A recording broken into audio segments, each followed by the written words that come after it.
it would affect me in a way of not being able to reach 4.5 million people when I post something, or need to, let's say, promote my new ventures like a book or something like that.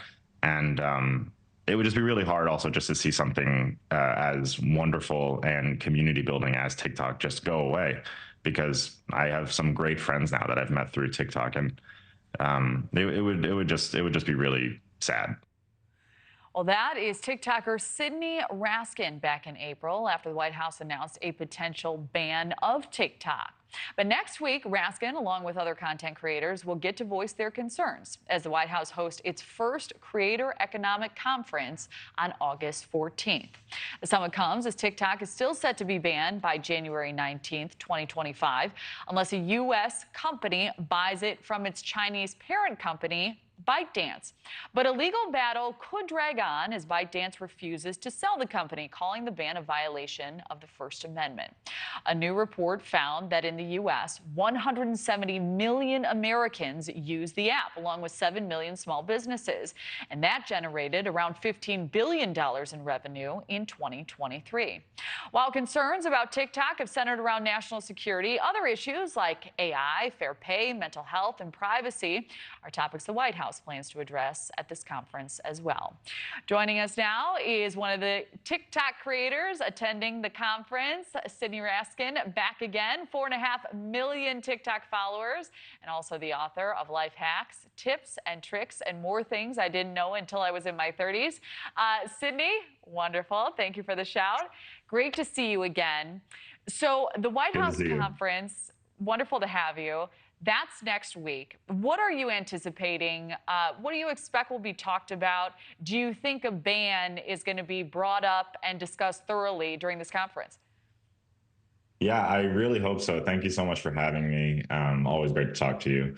I really hope that we get to talk about that, because if you're going to invite a bunch of influential creator economy experts, I don't want to use the term influential influencers, but it is focused more on people surrounding the creator economy. I think that focusing in on the TikTok ban and how that affects our entire livelihood is really expected to come up. I mean, I know that we had to sort of fill out, application or a form, or write a little bit about ourselves, and that was one of the things I brought up. And so I really, really, really hope that it does um, get addressed. You know, we heard a little bit when you were talking with Marni all those months ago about how this would impact you the most. You said, it'd be a bummer to see this community go away, and also it would impact your reach. How would it impact your business, though, and your livelihood? How would this change your day to day if this does, in fact, get banned? I think I sort of addressed this in a previous conversation, but you know, for me, it would impact my workflow. I am lucky enough to have a larger audience on other platforms, but that doesn't mean that it wouldn't impact me, right? I mean, the business is promoting, selling, posting videos and making content for brands and that sort of thing. And a direct influence of that comes from that massive audience and reach that I have on TikTok. So it would definitely impact me as an influencer, my revenue, my ability to pay my bills, my ability to promote my book. It would definitely hurt my reach. So we unfortunately only have about a minute left, but I think it's interesting that this meeting is coming at such a dynamic time. Many TikTok creators, most Gen Z, they're talking politics. Do you have any concerns that this conference is just a political illusion for votes and not necessarily sincere?